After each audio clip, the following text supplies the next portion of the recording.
नमस्कार, आप देख रहे हैं क्राइम ऑफ नेशन। नोएडा में फर्जी रॉ अधिकारी गिरफ्तार, दिल्ली ब्लास्ट का वीडियो बरामद, एसटीएफ और एजेंसियों की ताबड़तोड़ कार्रवाई। नोएडा में तड़के एसटीएफ ने एक ऐसे शख्स को पकड़ लिया है जो खुद को कभी रॉ अधिकारी, कभी आर्मी का मेजर और कभी गृह मंत्रालय का अफसर बताकर लोगों को बेवकूफ बनाता है। लेकिन असली धमाका तो तब हुआ जब उसके टैब से दिल्ली ब्लास्ट का वीडियो मिला।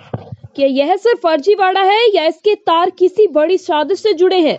एसटीएफ, रॉ और खुफिया एजेंसियों ने इस केस को हाई अलर्ट पर क्यों ले लिया है? पूरी घटना समझते हैं विस्तार में। उत्तर प्रदेश एसटीएफ की नोएडा यूनिट को देर रात एक अहम सूचना मिली कि एक शख्स अलग अलग सोसाइटी में नकली नामों से रहता है, कभी मेजर अमित बनकर, कभी रॉ डायरेक्टर बनकर, और इसी झांसे में उसने एक महिला जज से शादी तक कर ली। सूचना थी कि यह आदमी बेहद संदिग्ध है और हाल ही में दिल्ली में हुए ब्लास्ट के बाद इसकी गतिविधियों को बेहद गंभीरता से देखा जा रहा है।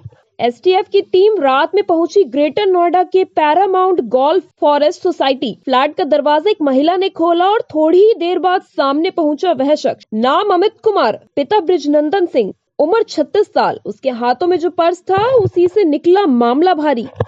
उसके पर्स से निकला एक आई कार्ड जो दिखने में बिल्कुल असली था, लेकिन जांच में पता चला कि वह पूरी तरह फर्जी है। कार्ड में लिखा था rank joint secretary, post director, विभाग नेशनल सिक्योरिटी काउंसिल और संगठन रॉ, ब्लड ग्रुप ओ पॉजिटिव, जन्म तिथि 25 मार्च 1988।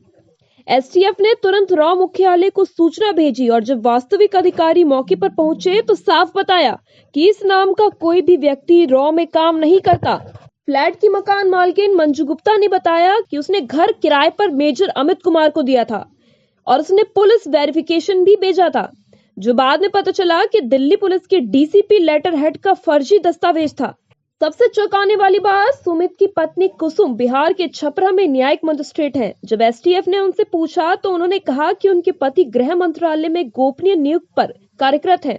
यानी उसने अपनी पत्नी तक को यह झूठ सच की तरह बताया।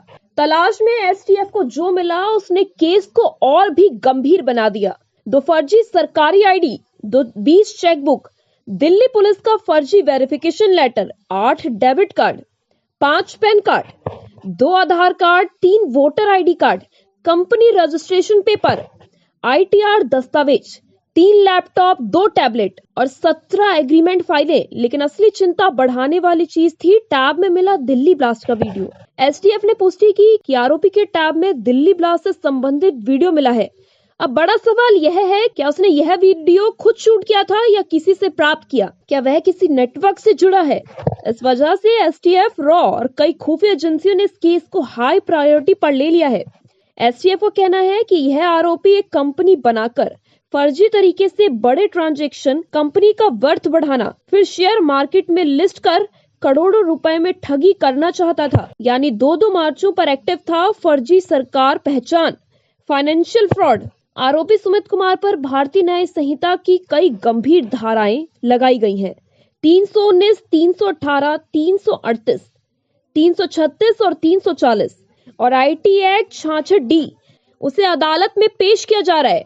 और अब जांच एजेंसियों की नजर इस बात पर है कि क्या वह किसी बड़े मॉड्यूल का हिस्सा है। क्या सुमित कुमार सिर्फ एक हाई प्रोफाइल ठग है या इसके पीछे कोई और भी गहरी परत छुपी है? दिल्ली ब्लास्ट वीडियो मिलने के बाद यह केस अब एक साधारण फर्जीवाड़ा से उठकर राष्ट्रीय सुरक्षा के दायरे में पहुंच चुका है। आपकी राय क्या है? कमेंट में जरूर बताइएगा। ऐसे ही खबरों को जानने के लिए बने रहिए क्राइम ऑफ नेशन के साथ।